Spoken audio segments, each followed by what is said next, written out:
We had a vision, an idea took shape in our minds, inevitable, unavoidable, until it became truth. And that truth is the Three Body Narrative podcast. We are your hosts, Pradyum, Aaron, and Naeem, and we are here to discuss everything pop culture movies, TV shows, and eventually games. And for today's episode, we're going to be reviewing and discussing about Guillermo del Toro's Frankenstein. I had to make that distinction because there have been tons of Frankenstein movies. So obviously, it is the latest one, the one on Netflix, the one that's been getting all the hype and spotlight. And what is it all about? Well, this is a gothic reimagining, right? Where the film follows of that classic Frankenstein story. The film follows Victor, a brilliant but haunted scientist who creates life from death, only to abandon his creation. As the creature learns about the world and his monstrous origin, he turns from wonder to wrath, forcing both creator and creation into a tragic confrontation across icy wastelands. That sounds like a lot, that sounds deep, that sounds profound, and we'll start with our ratings for this movie. So, who wants to go first? I'll go first. Okay. Cool. So this movie is a 4 out of 5 for me, for sure. I could go up to a 4.5 as well. But no surprises, I guess. Look at Aaron's reaction right there. Yeah. Okay. Performance is really good. I love the emotional depth of this movie. I love the arc that the monster in itself has. Also the character arc that's there for the scientist or Victor Frankenstein himself. I think I was a little worried initially because having watched Shape of Water, which was critically received exceptionally well, and the Guillermo del Toro movie as well, I didn't particularly like that movie, personally speaking. So I was a little bit skeptical going into this one, even though I do like Oscar Isaac as an actor. So yeah, I think I won't spend too much time on getting into details right now. We'll jump into that later. But yeah, a solid 4 out of 5 for me. Okay. So, I think I'll go next to probably be between the two of you, but I'd rate this like a 2. I think I'm being generous by saying it's a 2. I don't think I'd agree with Naeem in terms of acting. I think except for Victor's character, I don't think there was a whole lot going for the actor. I don't think there was too much for the other actors, I guess, in terms of their characters to kind of really show a whole lot. Um, I think some of the visuals were pretty cool. I think during the whole creation of uh, whatever the monster, whatever being you want to call it, but I think those, without being too gory, I think the details were pretty cool. Yeah, so I think that was quite nice.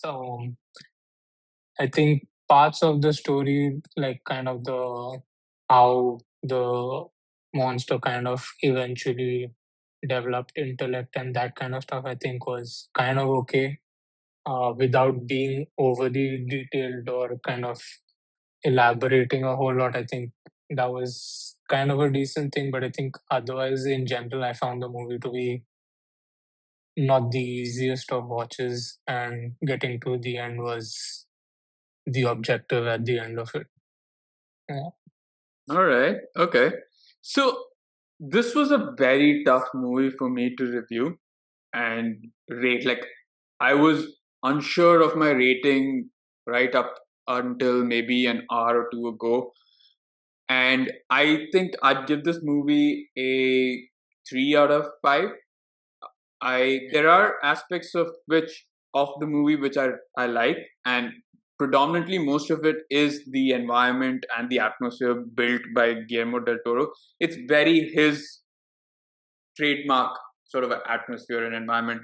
Whether it's, I think he was with Hellboy or the Pan's Labyrinth, even Shape of Water to an extent. I think there's that element of, you know, loving a creature for what it is inside, rather than, you know, the creature being, you know, the sort of shape or the outside exterior of it. And there were parts of it, I think, especially the first half, which I really liked. I liked Victor's backstory. I think that was interesting. That sort of tragic origin arc for the scientist. That was fun. I think the performances were all right. There was always a part of me that went, Oscar Isaac's not British and he's putting on a British accent, which took me out of that movie. I think he's done the same thing in Moon Knight, and I think that was okay. But watching it, his accent just kept taking me out of the experience.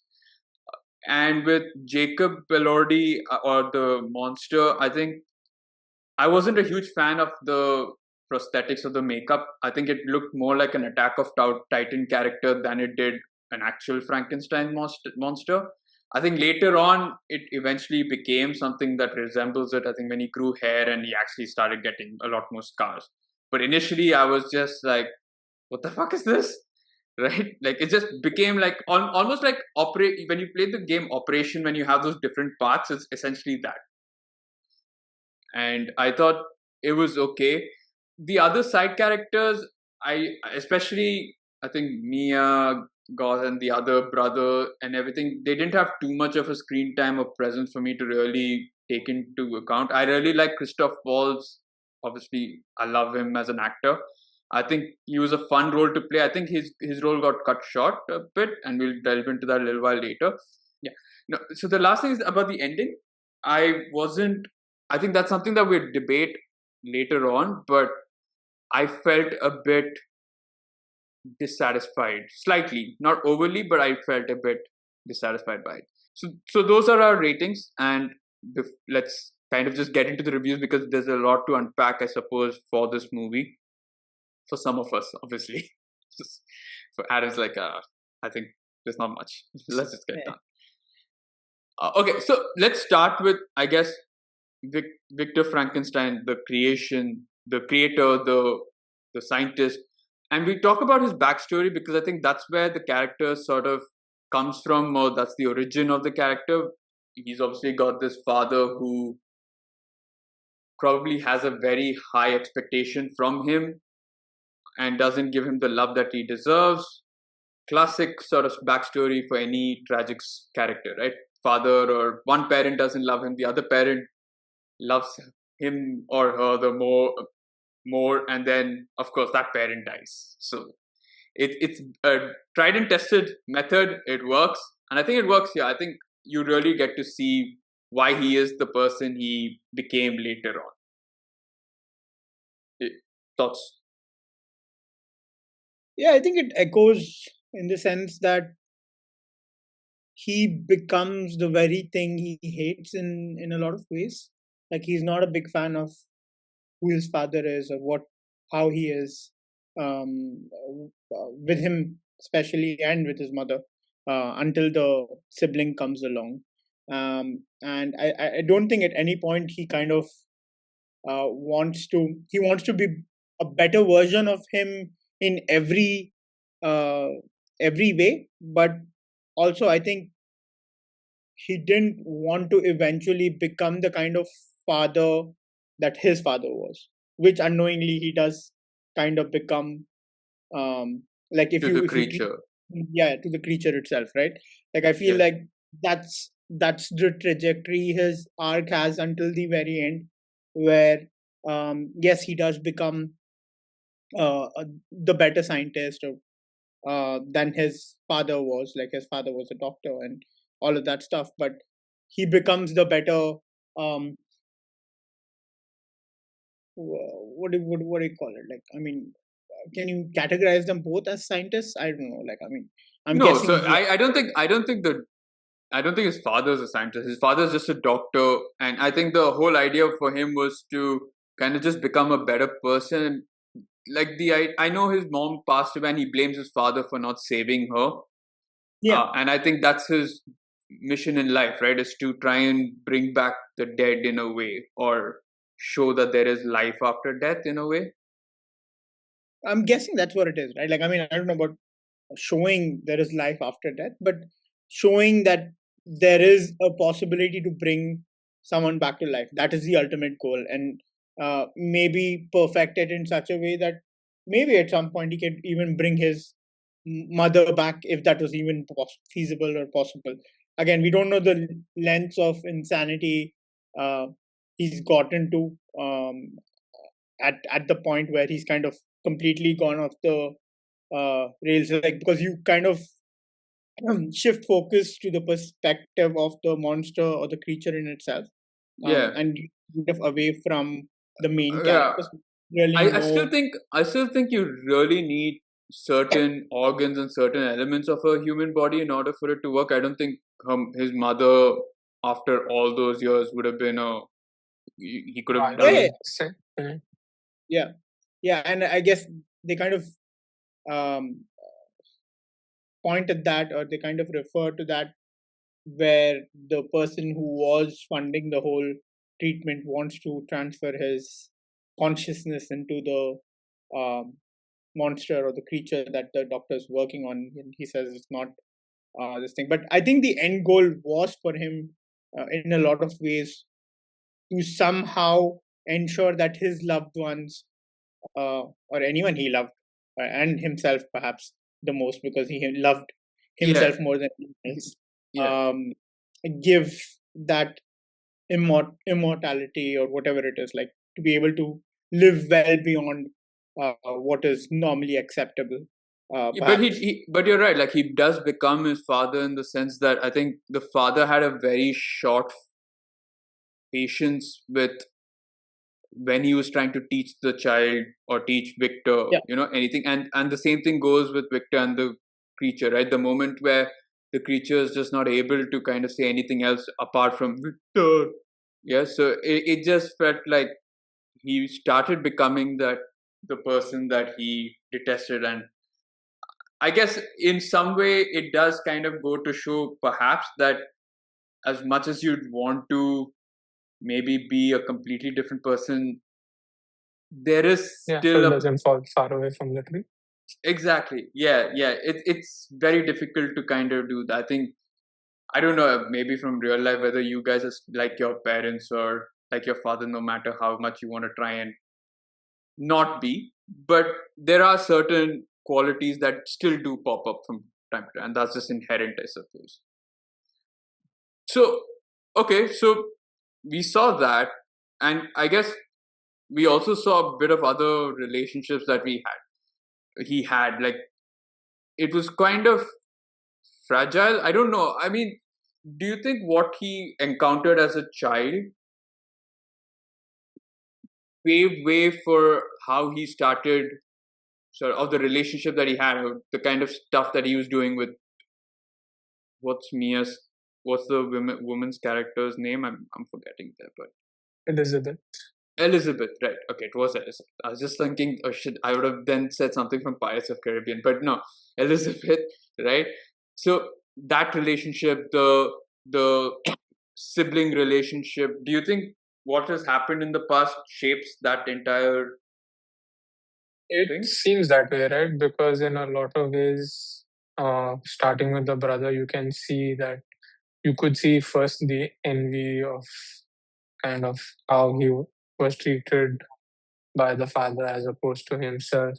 So you could see that kind of reflect throughout the movie.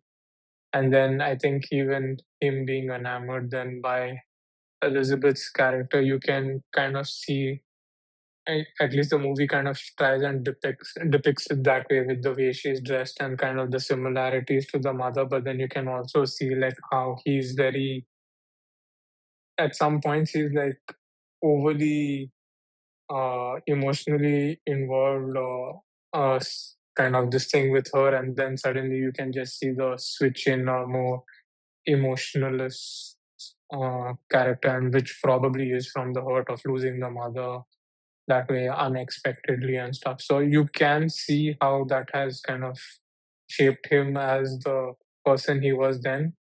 The only this thing I found which was kind of weird was like you mentioned earlier, that the mother was no longer it was no longer to bring possible to bring the mother back. So you kind of wonder what was the driving force then after that, because the father was gone, mother was gone. So the whole thing of surpassing the father in the medical field to kind of say like, aha, I've outdone you kind of thing is like, I don't think there was anyone who was really bothered about it except for himself. And so maybe it was just a self motivated thing. But yeah, that was my only thing that I couldn't really put my finger on what that was. But the Yeah, relationship thing, yes, you could see that it was all because of the childhood yeah. My trauma, only I thing guess. with that was, I think it had to do with the line, or I don't know if I'm recalling it wrong, but I think it had to do with the line which I think he says to his father, that you were beaten by death, like Mm, like he was not able to save his mother because his father had met his match, which was death, right? And I think when he says that he wants to be better than his father, to him beating death is that ultimate uh, goal, or So that's what he until he did that, he would not have actually lived yeah surpassed up to his that. father. Yeah, lived up to. Mm, surpassed his father, or lived up to that quote, or that proclamation. promise. Yeah, Mm, promise.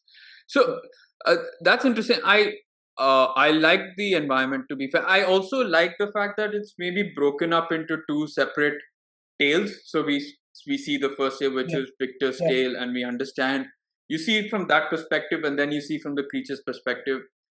And that was interesting because you get to then spend enough time with the main two protagonists of this movie, which mhm, I think at times you could obviously get lost because each has a different arc or journey which they went through, and so which all culminates in that ship or that ice yeah. scene where I have no clue how the boat got back out, because nowhere in, like, in any previous scene did I see any sort of crack or opening that allowed the ship to go back into the water. It just felt like they were stuck there. That's it. We're done. Might as well live the rest of our lives there. But through the magic of editing and television, there was a vast empty ocean just behind them. So, but yeah, initially I was a bit skeptical when I saw the creature, especially in that ice thing where he was just beating the shit out of random sailors, right? And those Mm, expedition people. And he kept just grunting. So it just felt like, is that all it is? But I think there was a lot more nuance to that character that you come to learn overall. I did like that part where he does go to the family. Again, a surprising few, I mean, cameos as well from my end, at least to see the actors. I didn't expect. So we had, I think, the ship captain or whatever. He's mm, someone I recognize from Sherlock, the TV show, the Benedict one. I mm, think mm, he comes in one of the more exciting episodes there as the villain. He's also Admiral Thrawn in the Star Wars Ahsoka series. If anyone's watched that, you have. I've Okay. watched few episodes where I don't know if I recall him from that. No, he's come in the recent one, and he's a predominant. He's there in the sort of animated version, but he then plays the real life version as well. And so he's essentially Mad Mikkelsen's brother. Oh, Yeah, interesting. yeah. So that's if that's the easiest way, I guess, for people who haven't seen him. So that was there. Of course, Christoph Waltz, seeing him, that was pretty cool. Charles Dance as the father. He played the exact father that he was in Game of Thrones. They're like, gave him the script and said, "How do you want me to act?" And it's like, just the Game of Thrones character, just play the Do same what thing. you did.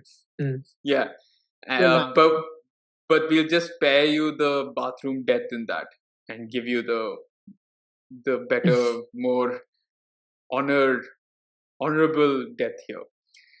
And then, of course, the old man in the where the creature Blind, stays. Sorry, the blind grandfather. the blind yeah, the eventual blind. I don't think initially he is, right? No, throughout when the creature was there, he was blind. Oh, even when he was like patting the damn, I thought he could see, or maybe he was losing eyesight. I don't know. I thought he was blind throughout. Uh, yeah, I think the, right from the start he did not have sight. Huh. Okay. All right. Fair. So yeah. So obviously he's a very well-known actor. I'm sure we all know Well, I him. think that's the reason why, if you noticed, or I don't know if I was reading too much into it, in that first sequence when he is there in that Yeah. shack or whatever that is, you kind of feel like the grandfather is sensing someone's presence in there, which to me was like, how they say, right, like when Yeah. You lose a your sense, other you gain. senses. Yeah. you are heightened. So that was my takeaway from that, which is why I felt like he could almost like smell him in a certain way. Um, Yeah, I no, mean, the it creature's honestly, full of blood and different organs, hasn't had a wash, so I'm guessing yes, that is possible. And I did get that. I think I did sort of feel like he knew that there was someone in there, or in that barn, or in that shed. It did give me that vibe. I could have put it down to witchcraft and wizardry, but unfortunately he's a squib, so definitely not. So yeah, so again, yeah, that good little cameo. Good to see what Filch is up to after Hogwarts is closed down. And yeah, I think those are the major cameos, at least from my end. But let's get talking about the creature, because this is we talk about, or we've reviewed movies in the past where you've had established actors and very up and coming actors, and usually the established actors have like stolen the show. But I feel like Jacob Elordi did have a. I mean, granted, I would agree with Aaron. There's not a whole lot of stuff that he had to do, especially at the first half. I think it's only towards the end where the emotions started coming out, and especially when he could express it, is where I think it became a lot more apparent that yeah, okay, the dude can act, and there were parts where you could feel the anguish, especially when he loses Elizabeth. You could feel the anguish where he basically wants to have that life that probably Victor has, or any human has, but is just unable to. So, and as he grows more intelligent and more human, I think that just comes to the forefront. But what did you guys make of the creature as a whole? I thought it yeah, was pretty good. I think in terms of capturing emotion, I think it was more through his voice. I think the audio bit of it was quite nicely done. So you could kind of tell through that. Uh, I think on the fence with how the appearance of the whole creature was. Yeah. Uh, but yeah, I think you could just put it down to the director's spin on what he imagined it to be and kind of let it slide that way. But yeah, I wasn't overly thrilled by how he appeared, because if you were telling me that you pieced humans back together, I don't know why it was blue and why it looked like no human we've seen on this earth. So yeah, I was uh, interested. yeah, Yeah. I think I liked his performance quite a bit. So to start off with the first scene that you kind of see him in, where Victor wakes up and he's right there, right? Like, and you Oh yeah. sense this Oh, pure but creepiness by the way, right there. when he's there, when he basically reincarnates Victor, I think no, when he reincarnates the creature, right? Sorry, not Victor. When Victor reincarnates the creature or brings him back to life, I mean, he is reincarnated as a different person. Let's call it that way. But anyway, no, I'm talking about the creature. He's got that the sort of shield. Remember when the lightning comes and it sort of builds up that shield? It gave me very Bane from Batman and Robin vibes, if anyone recalls. Yeah.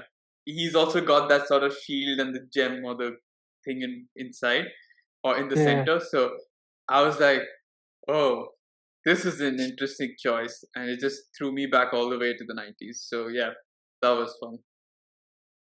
Yeah, so like I was saying, that initial scene where you see him, it felt very creepy, but also there was this very childish vibe, in the sense that, you know how kids kind of like mirror, I mean, especially like young kids, if you kind of like do stuff like this and stuff, they kind of tend to mirror you. So I think that's what they were going for in that very scene, where it's like all very new, and he's just doing what his creator is kind of doing, or mimicking whatever his movements are.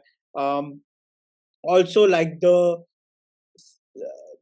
subtle nature of not speaking too much until like that whole sequence of feeling threatened or scared, and then reacting in a very aggressive manner, which like really scares the shit out of Victor.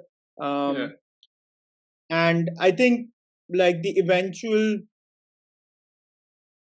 so there are two scenes that hit me really hard. One was where you hear his scream when, like, The Victor fire. lights everything on fire and just leaves him there, and you kind of hear the dread, and you feel like I felt his loneliness in there, like feeling abandoned, and like feeling betrayed by his, like, the one person that he probably, like, even though it's like a love hate relationship or whatever that is, kind of a thing, but to be kind of left alone there, uh, to burn, right? And um, from there, running into this world that is like so alien to him, right? Like he's not known anyone or like anything beyond Victor in terms of what exists, and to be kind of left all alone out there, and having that whole experience of inhumane experiences no matter where he goes. Like he gets shot, and like he's not getting any kind of warmth from anyone for obvious reasons, obviously, right? Yeah. Like he does not look human, and to eventually then find a way to kind of see what humanity in its pure um, kind form has to offer, and learn like those characteristics, pick up on that, and kind of grow into all of that, um, was really good to watch. And I like this thing of I just mentioned that this whole love hate relationship, right? Like he really hates his creator in a lot of ways, but there's this thing of being, I guess, grateful in a way to have been brought into existence. Why do you think he hates the creator? I mean, obviously, yeah, the creator has chained him, he's tortured, but I don't I think think he's he ever hates him seen for it. the fact that he left him there, right? And he Oh, like later. Yeah, tried okay, to kill later him. on. Fine, fine. Later, Okay, yeah, later. he did try to kill him and all of that stuff. Initially, it's all innocent. He does not understand anything, right? Like Hmm. he's a blank slate. It That, takes that's what time I to. was. That's what I was saying. I was like, initially, I think there's just like, you are my creator, you are my father figure, so I will Yeah, love and you no matter he, what. And maybe this is what how people normally act. But I think it is later on when he feel abandoned, that's when the sort of hate really comes. yeah, Like, what and the I heck? also think that that relationship that he and the monster or the creature, sorry, the creator and the creature were having, were mirroring in a lot of ways the relationship between the father and Victor himself, in the way that his father was impatient and punished him each time he didn't do something that he expected him to already know, kind of a thing, right? So and that's where I feel like Victor unknowingly became his father, and kind of went even for, like, I don't know, 100 steps further in terms of trying to kill someone altogether, Yeah, uh, right? yeah. Because And I think like normal hitting did not help. Like the creature was so immune to it. He's like, now the only step forward is to kind of burn it to the ground. And I think more than that, he was scared of the creation rather than anything else, right? Like he was scared of what he created, and I don't know. I like Was So he really that though, or was it just because he felt like there was no intellect in the creature? I think he did not think that he created some human that was so. Do you kind think he of. was trying to burn his failure, like set fire to his like he thought it was a failure of an I experiment? think so. I think that he thought it was a failure, and so he wanted to kind of destroy everything because I think his brother had come with that invite to kind of then show whatever that council is or Yeah, yeah. So whatever that the this is what we have medical achieved. college Yeah, is ready to listen to them. Yeah, fair. And yeah, okay, yeah, so yeah. And yeah, I think it was only till he actually was going to touch the place that he figured out that he learned another word besides Victor. So yeah, but and I guess he did. He also feel again, like you, I don't know. Like I mean, I felt there were multiple things playing. Like there were multiple things playing into this because, yes, okay. one is that which Aaron mentioned. Another thing was, I think, in a certain way, he was kind of also, I won't say jealous, but he did not like this whole thing of Elizabeth spending time with the Hmm. creature as much. And I don't know, like I felt like because on a couple of occasions, I think he asks her to kind of stay away from him of sorts, and even at the end when he calls out her name, I think he's not really thrilled in that. Even though he's learnt a new word, he's not really thrilled by that. Only when he's like he's out the door and he finally hears that way, the scream that comes out all the way, I think does he feel that shit, I'm doing something wrong, like I need to go and save him, kind of a thing. Yeah, that's what I was about to ask. So he does feel that pang of regret. But for me, I think the one thing is I do not feel like Victor deserved the ending that he got. Okay, fine. Let's not talk about that right now. I think I've jumped the gun a bit too much. Let's talk about Christoph Waltz and his sort of role in this creation because he's the one who sponsors Victor. He's the one who brings or is essentially responsible for this entire creation, right? Which I love that entire montage, like Aaron mentioned, of creating or setting up that entire laboratory, right? And everything. mm. Only one thing. Okay, I guess you do need to have a giant donut-sized hole at on the top, but man, that is like the worst place to have a fight. Honestly, because you're asking for it, and his death is insanely cool. It's gory as shit, but man, that splat hit like nothing I've ever heard before. Yeah, the splat though, it kind of made me feel like he was already a zombie because it just became like his head became like soup once it hit the Yeah, ground. But yeah, I mean, yeah, that was a pretty interesting way to go. but I think also considering that he did have syphilis, like I feel like Mm. maybe the brain did take a bit of like a softening Yeah, or the and he does mention, right? It's like a disease that eats away at your bones and blah blah blah and all that stuff. So yeah, I mean, I just found it very cool that it was a splat that way because, like, even when he picks up his head, you can hear like that stuff like running down. So that was pretty cool. yeah. But no, I love Christoph Waltz. I think he played a fantastic role there. It was just nice to just see him. I thought he had and I obviously knew he needed the favor, or the fact was that at some point he was going to ask Victor to that he was dying and that he was going to do that. But I maybe expected it to go a more evil route. It didn't. It Mm. just felt a more desperate route, and I think that kind of played in correctly. I think if it went Yeah, evil, then you're like, that just you kind of deserve it. yeah. Even I thought it would be something more sinister, But yeah, it eventually was just kind of he funded this whole thing out of desperation to kind of preserve himself or whatever. So that was pretty cool. Yeah, it was the same for me as well. I thought maybe it's something to do with the soldiers and things like that. Like, got to learn a way to create more soldiers, some shit like that. Mm. And now This is not Captain not beyond, America. not beyond this But one. it kind of makes sense. It's considering that he was like in the arms business, like I'll sell you the guns and the soldiers or something like that. Yeah. And besides, Guillermo has done Hellboy, so super soldiers are not too way off, to say the least, I suppose, in a way. Yeah. But yeah, coming back to, I think, this in itself, I like the desperation of the character in terms of, again, like, he's got the money, and Yeah. that's the only reason. Because I love the way they kind of hint at, like, he's not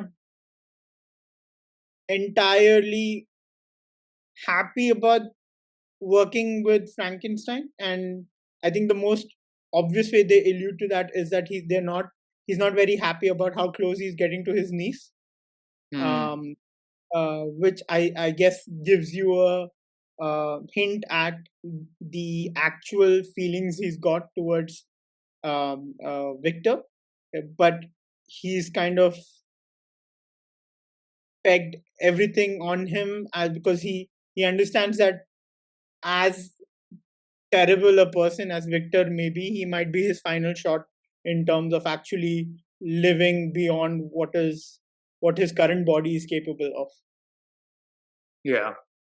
Yeah, I think there are scenes where there is friction. It's not like a last minute thing where, oh shit, I'm dying, so let's start the friction. I think there were elements of that friction early on, and but yeah, you're right. I think this was his only hope, so he didn't have any choice. He basically also said that if you do this, I'll let you be with Elizabeth, right? So Yeah. Yeah, it I was think desperation. I think he thought like maybe Elizabeth was becoming a distraction, and that's where that whole scene in the washroom happens, where he's like, uh, "I'm going." He kind of hints at pulling the funding and stuff like this way, and all that kind of stuff, because Victor says that I'm close and stuff like that, and you can see that he isn't particularly pleased with how things were going. And that's when, like, I mean, prior to that, you see Victor tapping Elizabeth on the shoulder in appreciation, and they kind of focus the camera on him, and with that kind of not a very pleased look. Yeah. All right. So that was that. And Naeem, you mentioned about loneliness, and there is a point where we always talk about Frankenstein, the creature or the monster. There is also the bride at some point in time, right? That is created, and there is a hint where I think the creature asks, "Can you build someone else?" Right? And I do understand. I do like the fact that he doesn't mean it or doesn't say it in a sort of make a woman version of me. I think for him Yeah, it's he just says more like companion. a companion, just someone, maybe it could be a friend or whatever. But for Victor, it's a red flag or a warning sign because he's like, oh, you want someone to procreate with, and you want a woman, and like for him, that's direct. He could have made another guy, and he could have been best friend, but no, it was like hinting at the bride, I suppose. And I thought that's the route I thought they were going to do especially when Elizabeth passes away or dies. I thought, oh, maybe she's going to be sort of brought back to life as the bride. But no, I like the fact that they kept that purity there. I'm glad. Yeah. That would have, from 4, it would have come down to a 2 immediately for me. And Aaron would have gone from 2 to Minus. yeah, sure. Oh, if only we did minus, but yeah, fair. No, so I did. So I had that inkling that maybe she was going to be the bride, or they were going to do something. I like they didn't, because that's the sort of we saw the more vulnerable side of the monster during that point. Um, but we saw some other gory stuff like the wolves and the sheep. Man, I didn't think they were gonna go crazy with animal gore there, but damn, when the wolves basically bit into the sheep, and I was like, okay, they're just gonna attack the sheep, take it and drag it away, but they ripped apart those creatures. Even the monster himself, Belotti's character, has his elbow area like ripped out and just hanging there, kind of a thing. Yeah. And I love the way of how it's not immediate, like it's not that it just comes back in immediately. There's some time it takes for it to regenerate and all of that stuff. So how does it regenerate? Because have they mentioned anything? Because I know obviously he gets shot, he finds out that he has the regenerative ability, but there's no. Is it because of the experiment and what they've put in him? Because apart from that, it's just essentially pieces of other bodies, right? It's not exactly any. I think Yeah. when the table they were discussing, I think whatever, what was those nerves or whatever that Yeah, was put in resin on the table, yeah, and they kind of say that it stores something, or they have, or Energy, right? through That's their experiments, that stuff would store whatever life form or help so. I preserve think life. that's what they are trying to figure out initially, right? Like I think in the first set of experiments he does, that one that you see in that area where he's presenting to those people, you kind of see that thing that runs on that smaller version of it, and he does mention that it doesn't run for too long, as in he's yeah, not, and it's not down to the how big the power generators or whatever that is. It's bigger than that in terms of where the energy flows into and how that's being stored and all of that stuff. Until he finds that place that is like from yeah, behind yeah. to the vertical or whatever it is. You have this one spot where you can, and I guess that is what helps drive, like the energy stored in there is so, in a way, endless. In terms of regenerating over and over or whatever, however it's kind of stored. That just brings or powers cells into regeneration, skin cells into regeneration is what I'm thinking. Again, like none of us are scientists, so even if it was ever possible, I don't think we would be the ones cracking that code. Yeah, but I think that's the fiction side of things, right? That's like that's the thing that we're supposed to suspend belief that it is possible for regeneration. Okay, so going back to what I said, I think for me, Victor did not deserve that ending that he got, which was a very peaceful death. I Yeah, but think for me, he's that was the ending that the monster deserved to get, in the sense that if it They ends, kind of made peace. Yeah. yeah, I think he needed it more than Victor in itself. I think for the monster to kind of be able to move on and become who he truly is in nature, in the sense that he doesn't want to be his father, in this case Victor, right? Who's turned into someone very negative in life, um, very yeah. self-focused and stuff like that. Like For me, everything is there a was for me there was no redeeming quality whatsoever for Victor. I couldn't see a way back where he probably atones for his sins or does anything, and that's why I felt like maybe the way he went was like it was a very merciful, very. Uh, I think he should be thankful for that for such an end because the guy had zero redeeming quality. I think he was a jackass through and through. Sure, Yeah. maybe upbringing played a part, but even so, I don't think there was even a point where I felt either sorry for Victor or felt um, His not that actions I were justified. Yeah. yeah, not that I think the movie was making me feel sorry for him. I think that was not the point. But even then, like, Yeah. if I watch a villain or something, I'm like, okay, maybe, yeah, you can think that there is maybe a hint of goodness. I didn't see anything in But this. I mean, see, the thing is, I think Victor is a deeply flawed character, and there are obviously a lot of issues with him. But I guess there are moments where you see, like, for that moment where the house is already on fire, and I said, he hears that last final scream come out. He wants to go back and save him.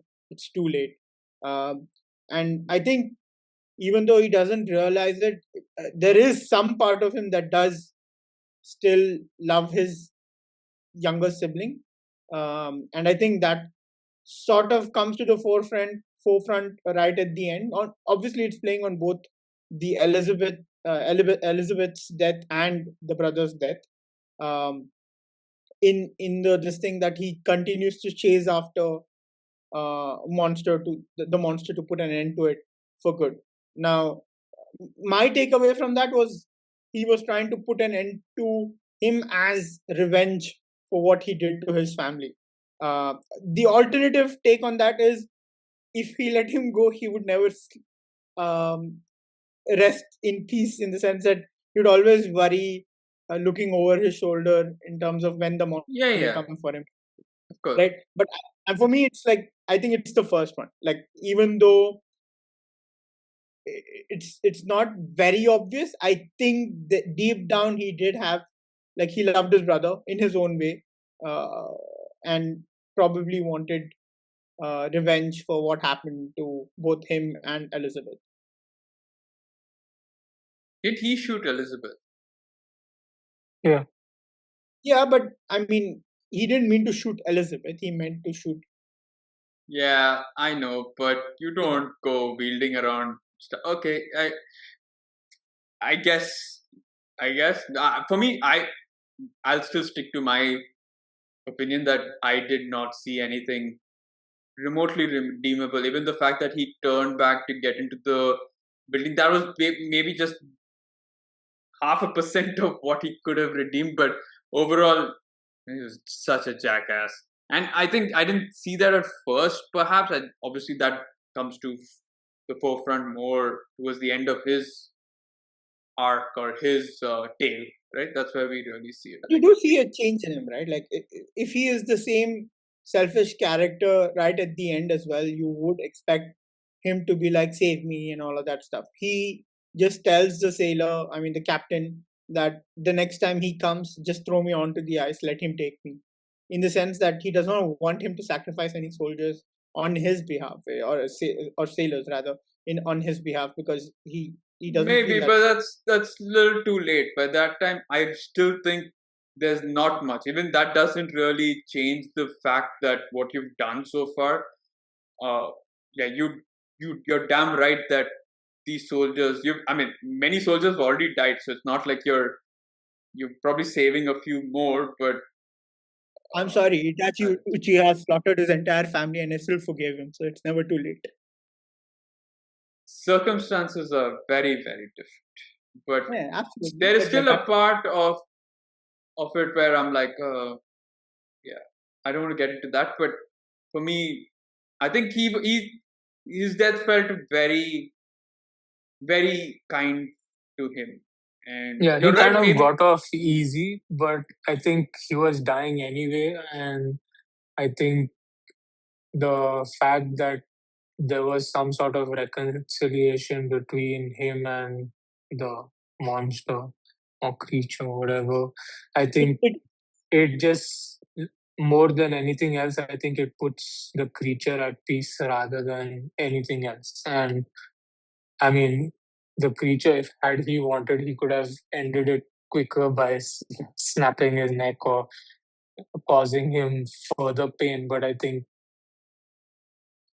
to his credit, I think he was smart enough to know that at that point he wasn't getting anything out of it. And even if Victor was just saying it for the sake of saying it, I think, like he did in one of the scenes with Elizabeth, I think just prior to the wedding, where he was just saying what probably is the right thing to say.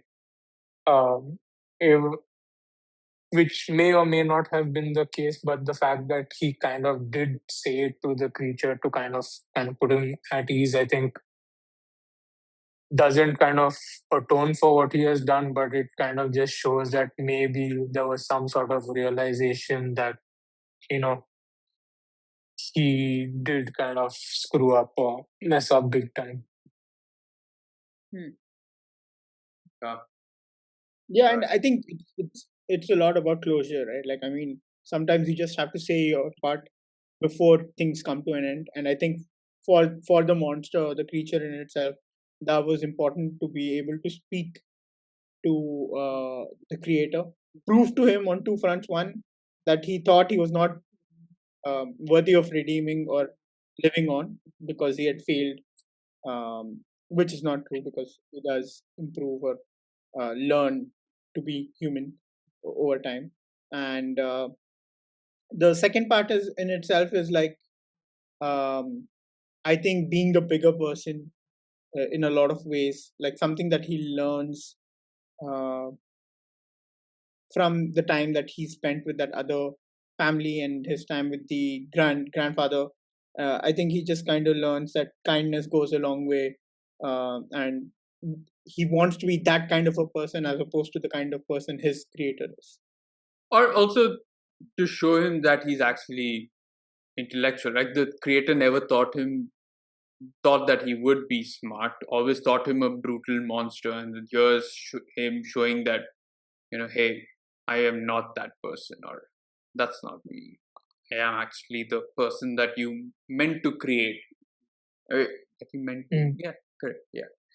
All right. So with that being said, I suppose the last thing I want to discuss just like the atmosphere and the environment. I think you really feel the sort of dread, dreariness, the at times obviously the horror, the uh, eeriness of, I suppose, the places where they are in.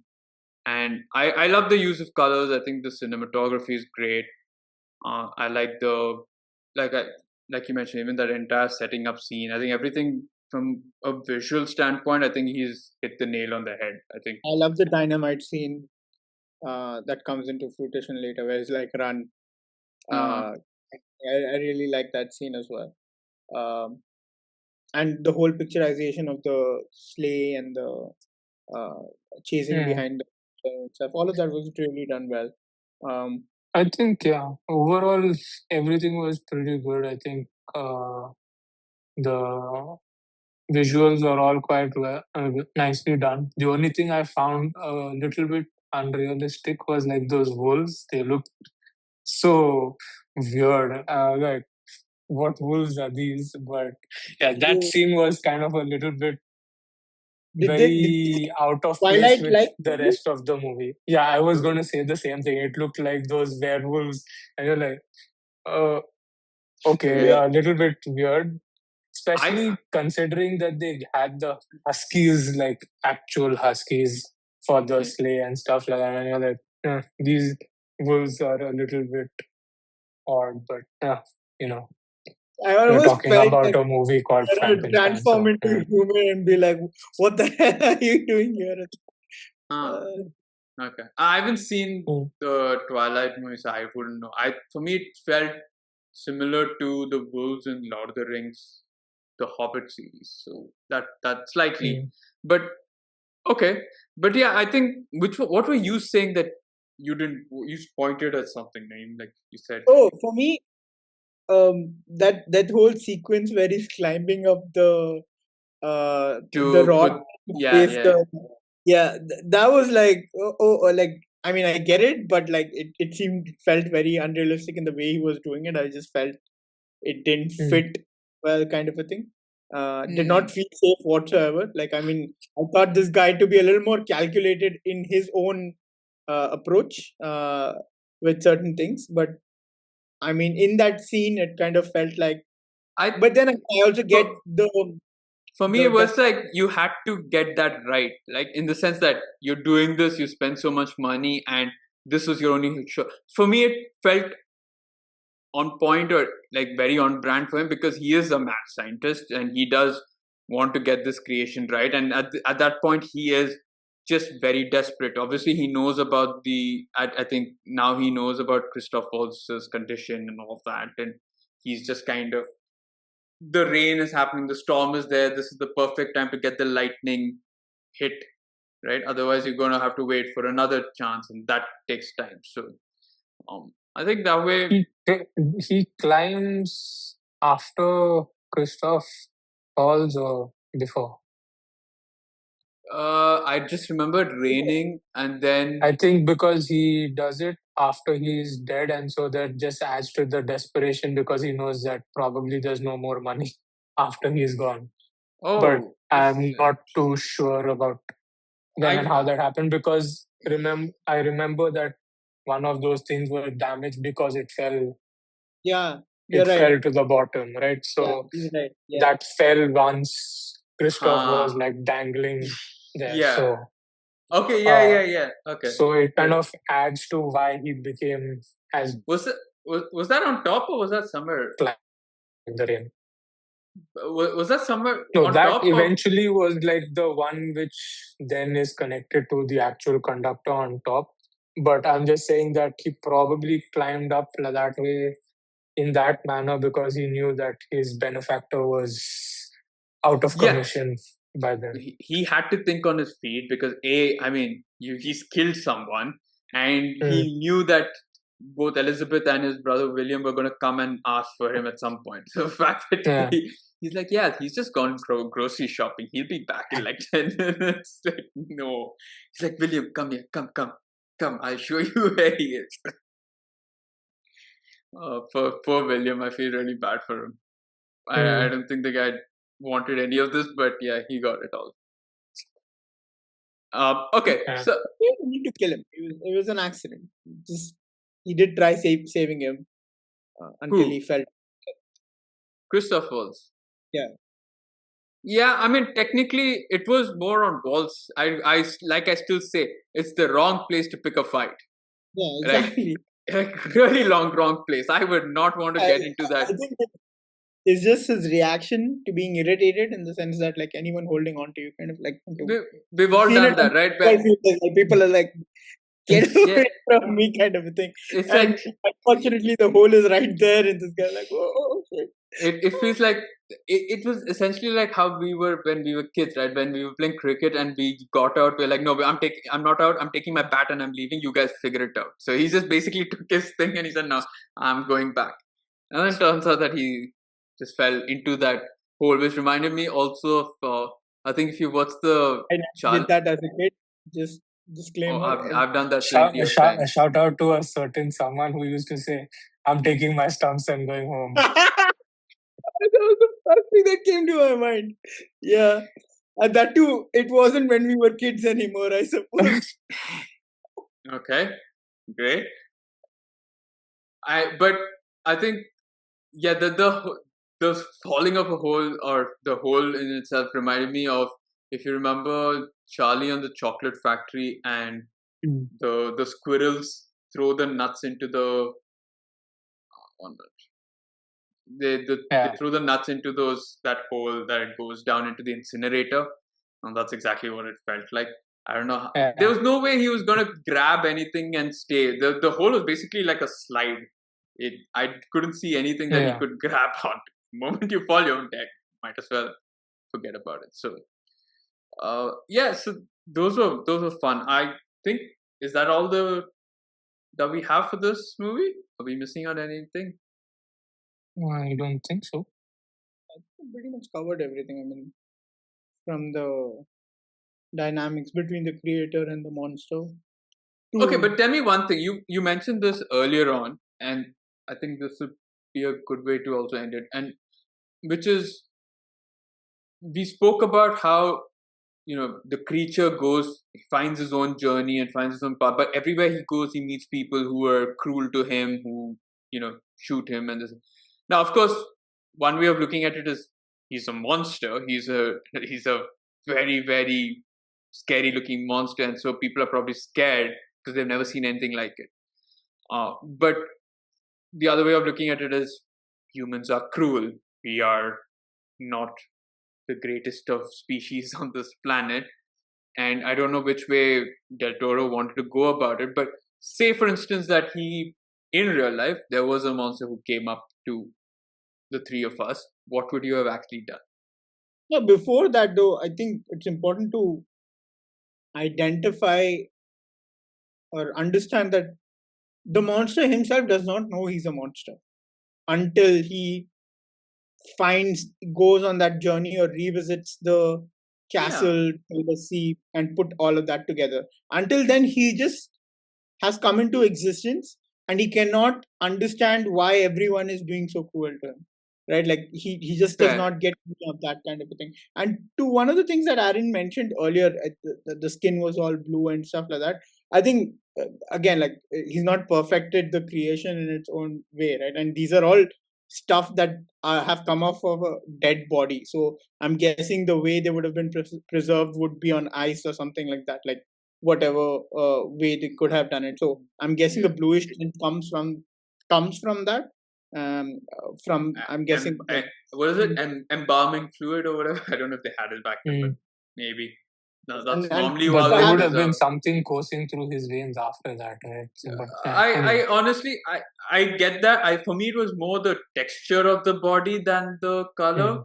I thought the color kind of just played because of the atmosphere and whatever around it. But you're right. I think the bluishness. I think there was a homage to the older Frankenstein, which is a little more. I mean, the old Frankenstein is black and white, so definitely not blue. But there have been Frankenstein which have been a lot more colorful. Yeah.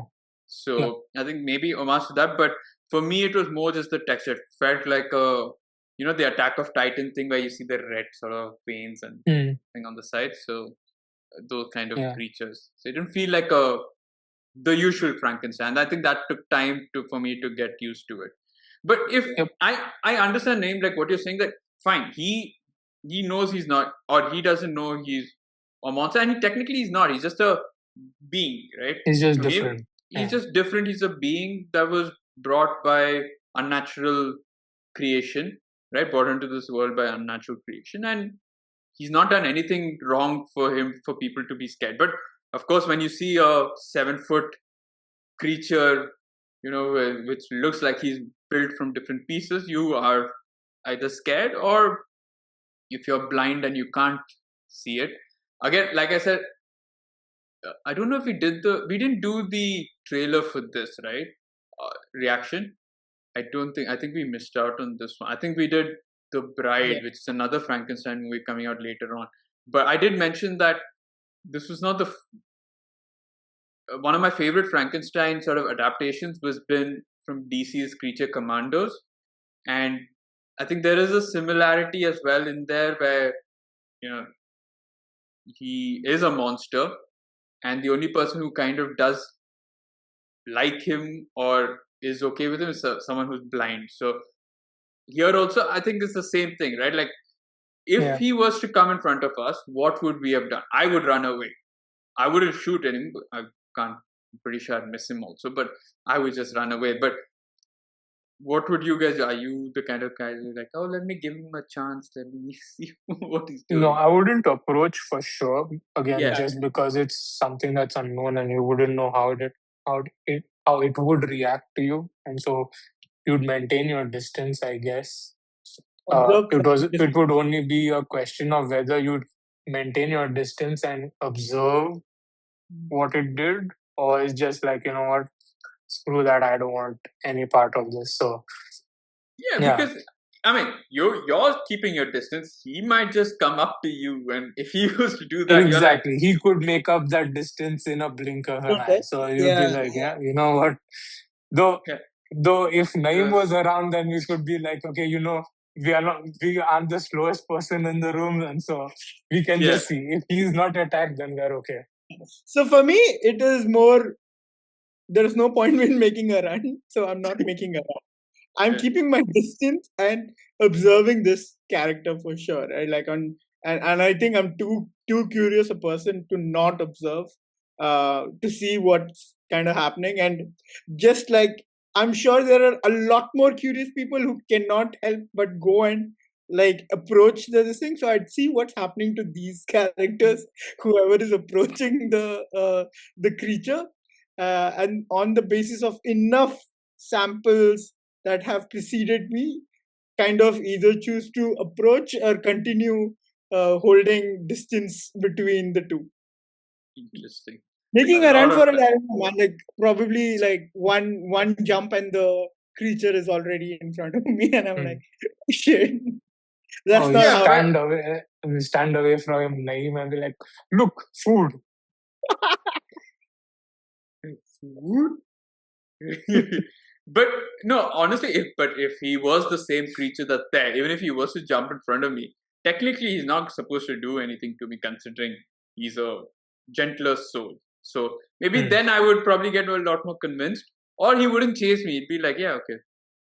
Yeah, I he, mean, he he's just not. probably wouldn't have chased us down. So if we ran, we'd probably not see it again. So If it was this Yeah, this like, one. Yeah.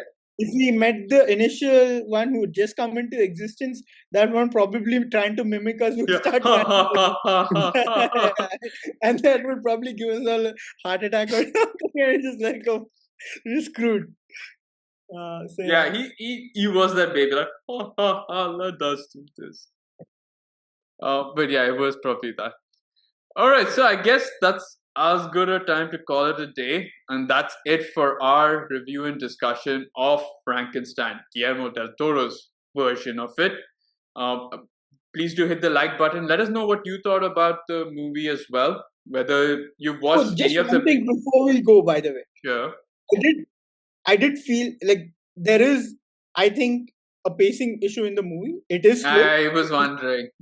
but I do feel like that's what the movie needs. Like, I don't think the story can Yeah. be told in a way otherwise. And like the interesting way is, even though I realized it was slow, I didn't feel like I kind of need to look away. So that's what, like in most movies, when I feel this pacing, I tend to kind of look at my phone or do something uh, that I would rather not do while watching a movie, generally speaking. But in this case, even though I felt the speed, like I think I was, how do you say it? Immersed Invested enough. enough Yeah. Invested yeah. enough. Yeah, I think that's because it starts off by you getting a little more interested in, like, okay, you've set up the characters, it's intriguing to know what it was, but I was waiting to see whether you would bring up the pacing issue, because it is a slow movie, no doubt about it, but I think there is enough to keep you wanting to understand a lot more. I'm not completely thrown away by it. I did feel it, but I mean, there are points where I felt like, let's get a move on, or Hmm. let's try and get there. But overall, I was like, okay, I mean, this is the kind of movie where I can't be like, give me action, give me more like Yeah. sensational bits. So Oh, dynamite. yeah, more dynamites, more wolf kills. Give me like Frankenstein ripping up a wolf apart or something like that. So I think that way, fine, I'll give it to it. So I mean, better than Shape of Water. All right. So, like I said, hit the like button, subscribe to the YouTube channel and our Instagram page and our Facebook page. You can also share it with your friends and family, get them involved as well to kind of let us know your thoughts about the movie. Let us know what movies you would like us to want to sort of review later on, and we'd get to that at some point as well. Movies, TV shows, games, you name it. And I guess that's about it for this particular episode. So we'll catch you all, I guess, next week. That's about it. Bye bye.